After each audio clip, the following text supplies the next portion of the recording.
लालू जी के डर से लोग भाजपा को वोट करते हैं। यहाँ भाजपा के डर से, जो खासकर मुसलमान समाज के लोग हैं, वो भाजपा के डर से लालू जी को वोट करते हैं। नमस्कार, पब्लिक आईना में आपका स्वागत है। जन स्वराज के संस्थापक प्रशांत किशोर दरभंगा पहुंचे। उन्होंने कहा कि आगामी बिहार विधानसभा चुनाव को लेकर पार्टी दल का गठन करेगी। सुनिए क्या कुछ कर रहे हैं प्रशांत किशोर जी। पिछले 15 महीनों में पश्चिम चंपारण से चल के पूर्वी चंपारण, शिवहर, गोपालगंज, सिवान, छपरा, वैशाली, समस्तीपुर, मुजफ्फरपुर, सीतामढ़ी, मधुबनी होते हुए मैं दरभंगा पहुंचा हूं।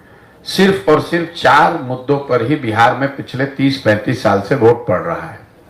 पहला मुद्दा तो सब लोग जो बात करते हैं कि जाति की जो यहाँ बात बना दी गई है, हर आदमी जाति पर वोट कर रहा है, लेकिन ये भी बात नहीं है। मैं आपको ये बताना चाहता हूँ कि बिहार में जाति पर ही वोट पड़ता है। जाति भी एक पहलू है। इसका मैं उदाहरण के तौर पे बताता भी हूँ कि अगर हर व्यक्ति जाति पर ही वोट देता तो बिहार में नरेंद्र मोदी जी को तो वोट नहीं मिलना चाहिए, क्योंकि उनकी जाति का तो कोई यहाँ नहीं रहता है। तो जो लोग जाति पर नहीं वोट देते हैं वो धर्म के नाम पर, राष्ट्रवाद के नाम पर वोट देते हैं। और तीसरा वोट देने की एक वजह है लालू जी का डर। लालू जी के डर से लोग भाजपा को वोट करते हैं। और चौथा, यहाँ भाजपा के डर से, जो खासकर मुसलमान समाज के लोग हैं, वो भाजपा के डर से लालू जी को वोट करते हैं।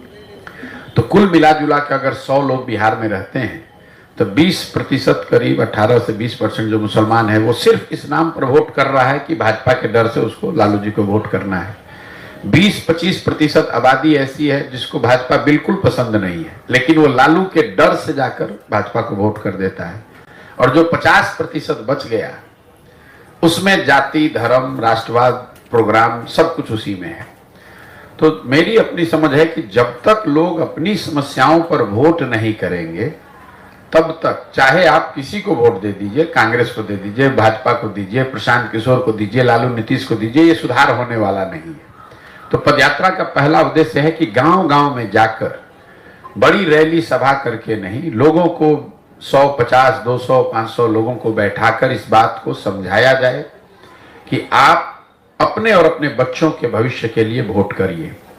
दूसरा उद्देश्य पदयात्रा का यह है कि लोग अगर समझ भी जाएं तो उनके पास सही विकल्प भी होना चाहिए। उनको विकल्प के अभाव में गलत आदमी को, गलत दल को वोट न करना पड़े, इसलिए समाज की मदद से एक नया दल, एक नया विकल्प बनाया जाए। दल बनना है, इसको लेकर कोई संदेह नहीं है।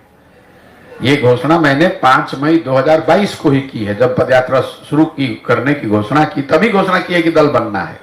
फर्क बस इतना है कि वो दल कैसे बनना है। दल प्रशांत किशोर को नहीं बनाना है, कोई एक व्यक्ति, एक जाति, एक परिवार को नहीं बनाना है। दल बिहार के उन सारे लोगों को मिलकर बनाना है जो चाहते हैं, जो समझते हैं कि बिहार में एक नए दल, एक नए विकल्प की जरूरत है।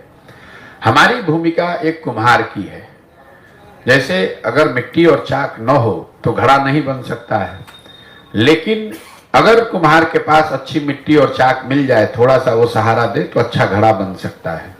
तो पदयात्रा का दूसरा उद्देश्य ये है कि बिहार में गांव-गांव, पंचायत, प्रखंड से ऐसे लोगों को ढूंढकर, चिन्हित करके निकाला जाए जिनकी राजनीतिक समझ थोड़ी कम हो, चाहे ज्यादा हो, वो फर्क नहीं पड़ता है। पैसा हो या न हो ये फर्क नहीं पड़ता है। उनकी जाति की संख्या कितनी है इससे फर्क नहीं पड़ता है, लेकिन उनमें बिहार को सुधारने का एक जज्बा हो, एक सोच हो। पदयात्रा का उद्देश्य ये है कि ऐसे सारे लोगों को इकट्ठा किया जाए जो नया दल बिहार में बनाना चाहते हैं।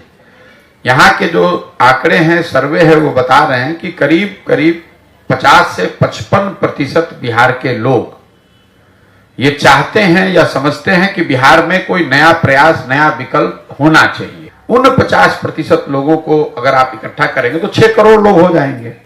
जब हमने पदयात्रा शुरू की तो हमारा लक्ष्य था कि हर प्रखंड से हम 20 आदमी को चुनकर निकालेंगे, तो बिहार में 10-15 हजार लोग हो जाएंगे जो मिलकर दल बनाएंगे।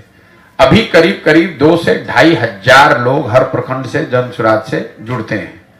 तो इस चीज को व्यवस्थित करने के लिए अभी हम लोग एक अभियान शुरू कर रहे हैं कि जो भी इसका संस्थापक सदस्य बनना चाहता है वो इससे जुड़ सकता है, संस्थापक सदस्य बन सकता है।